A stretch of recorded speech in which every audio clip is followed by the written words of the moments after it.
मध्ये, पण तिथं 3 कंपल्सरी विषय असल्यामुळं तिलाही तो प्रयत्न करावा लागला. ती धावत गेली, एका झाडाच्या उंच शेंड्यावर गेली आणि तिने शिक्षकांना प्रश्न विचारला, आता मी इथून उडी टाकू का, म्हणजे धावण्यामध्ये मी पास होईल, त्याच्यामध्ये उडण्यामध्ये.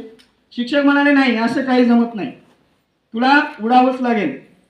ती नापास झाली. तिसरा विद्यार्थी आला, तो म्हणजे कोण, पोपट. आज आपले सगळे पोपटच आहेत. आज जर आपण शाळेमध्ये विचार केला, एखादा शिक्षक येतो, हे पाठ कर ते पाठ कर, आणि तो सतत पाठ करून तो पोपट होऊन जातो. त्याच्यामधल्या संकल्पना, त्या विषयामधून त्याला काय घ्यायचंय हेच तो विसरून जातो.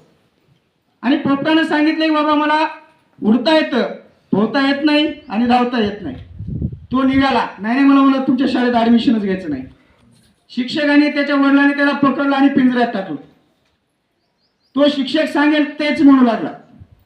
त्याला म्हणतो आपण पोपट. हे पोपटपंची करून जर आपण पुढचं आयुष्य जगू लागलात तर यामध्ये काही तुमच्या जीवनाला अर्थ नाही. त्या विषयामधून, त्या आपण जे कोणता आपल्यामध्ये गुण आहे त्या गुणामधून जर आपण आपला आत्मसात गुण केला तर त्यामध्ये आपण पुढे जाऊ शकतो. आणि त्या पोपटाने एवढंच पाठ केलं, त्या पिंजऱ्यामध्ये आपला तोल सांभाळून आपण कसं उभं राहायचं. त्याला वर्ष झाल्याच्या नंतर त्याला बाहेर काढलं आणि उडायला लावलं. तो उडणं विसरून गेला होता. कसा बसा चालत तो एका फांदीवर गेला आणि तिथं घट्ट पकड धरले आणि आपलं जीवन सुरक्षित केला. ती म्हणजे कोणतं, घोकणपट्टी केला तर तुम्ही एक सरकारी नोकरी मिळू शकते. तुम्हाला तुमच्या आयुष्यात दुसरं काहीच होणार नाही, कारण ते सुरक्षित आयुष्य आहे. चौथा, त्या ठिकाणी पक्षी आला, तो म्हणजे घार.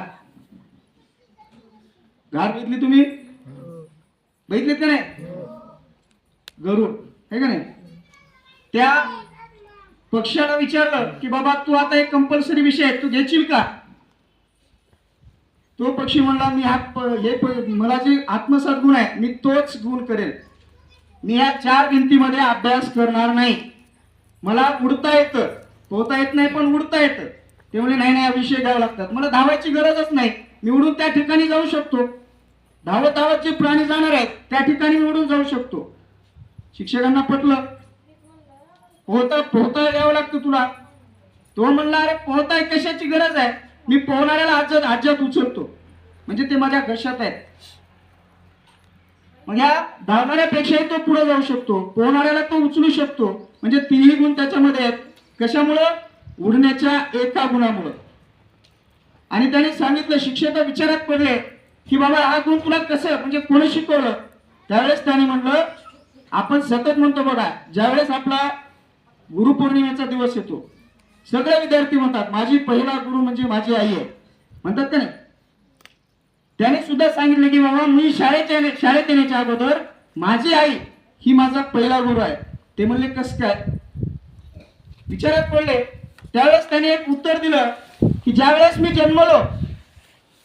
जन्मला असताना माझ्या आईकडे मी बघत असताना आईने मला एका झपक्यात उचललं आणि उंच घेऊन जात होती.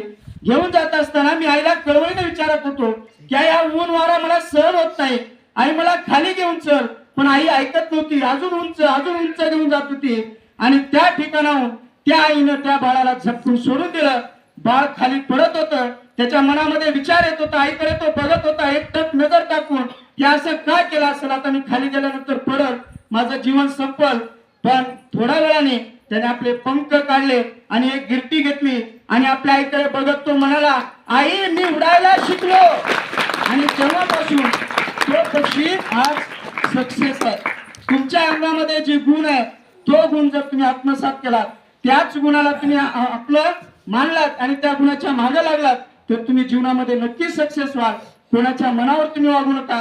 जे तुमचं मन म्हणेल त्याच ट्रॅकवर तुम्ही चालायचा प्रयत्न करा, म्हणून तुम्ही लवकर सक्सेस होता. एवढंच मी 2 शब्द सांगतो आणि माझा भाषण संपवतो.